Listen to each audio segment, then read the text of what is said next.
What's up, guys? This is Miles here with Ascendo Sports. In this video, I'm going to be going over a trade scenario that I think could tremendously help the Los Angeles Lakers compete this year and maybe even make it to the Western Conference Finals. So I'm going to go ahead and start to go over that. Now, right now, the Lakers have hit a really good stretch during 7-3 run in their last 10 games. They've lost some close games, but they've played really well. The young core is starting to come together. Tyson Chandler and JaVale McGee are still putting in big numbers. Now, Trevor Ariza was the guy they really wanted, a good 3-and-D player, but recently he was just traded to the Washington Wizards, and now there's been a lot of rumors about Carmelo Anthony. I love Carmelo. He's my favorite NBA player, but he just doesn't fit what this team needs. They're looking for somebody who is a good spot-up shooter from three and can play good defense, and he just doesn't match either of those. And now there's also been a lot of rumors about Wayne Ellington possibly joining.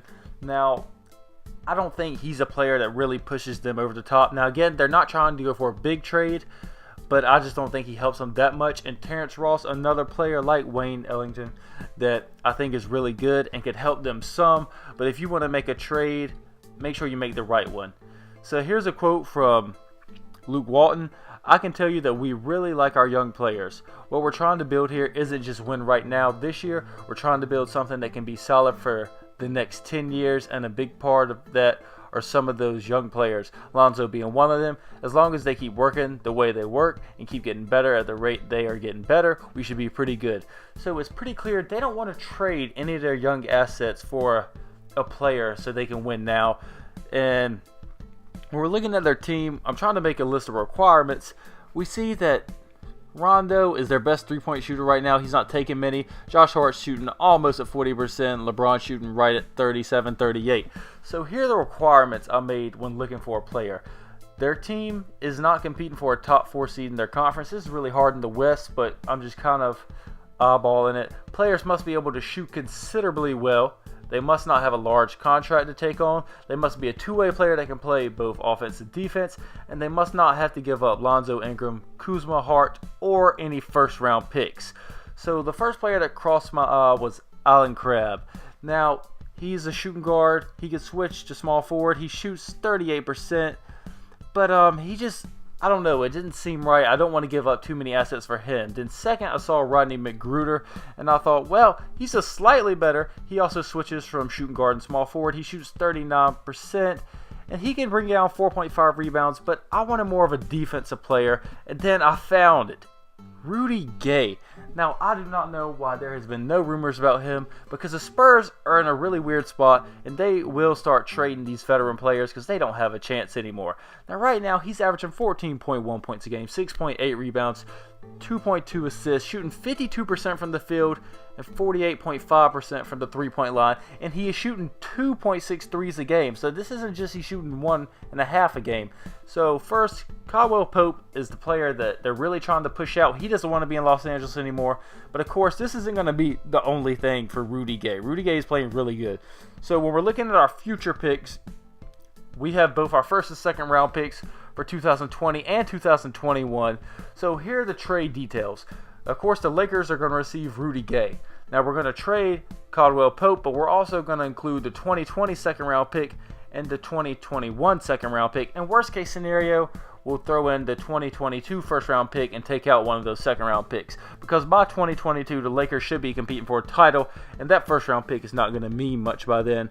But then again, they're trying to save that pick for Anthony Davis or another blockbuster trade that they might be able to pursue in the offseason or sometime next year. So we really don't want to be giving up first round picks. But as far as the trade goes, Caldwell Pope is playing the lowest minutes since his rookie year. He's not really doing anything for this Los Angeles team. So getting rid of him is not a big deal. Rudy Gay is on a 1-year, $10 million deal.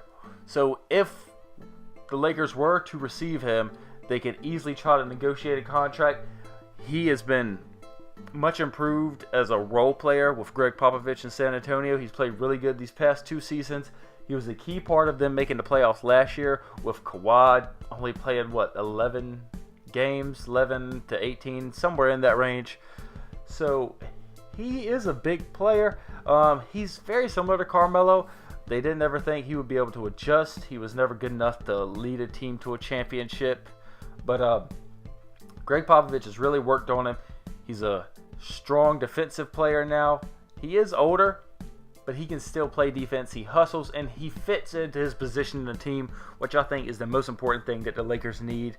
They know that LeBron is the star and that we want to develop these young players. So you might not be playing 36, 34 minutes a night, definitely when you're sharing time with Brandon Ingram and Kyle Kuzma. And then we also have Lance Stevenson in that mix. And then we have JaVale McGee and Tyson Chandler coming in. So then that's going to move LeBron and Kuzma up to the forward spots. So we know that there's a lot going on, but I think he would fit in just fine there. And in the long run, if we can get him to the Lakers, then we re-sign him. He's not that second star that LeBron's going to have, but he can definitely be a third to fourth option on a championship team for the next year or two in the foreseeable future. Definitely if he's shooting almost 49% from the field on almost 3 3-pointers per night. That's really good. And of course, if he takes more, his percentage will likely go down. It's hard for somebody to shoot 50% from the field unless your name's Stephen Curry or Klay Thompson. But right now, I think he is a top option for the Lakers to pursue. Now, how do you feel about this? Again, they do not want to pursue anybody that would have to jeopardize their players and picks for possibly trading for Anthony Davis.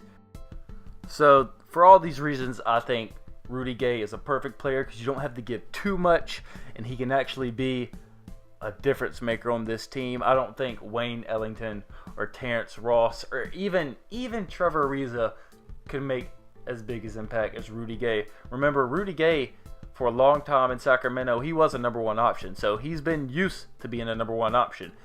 I think he would be perfect in Los Angeles in the primetime spotlight alongside LeBron. And I think it's something that he kind of deserves. He hasn't had the chance to really compete for a title in his career. He went to San Antonio, and it was after San Antonio had fell down. So I think this is a really good move for the Lakers and for the Spurs in a way, because they're not competing for a title right now.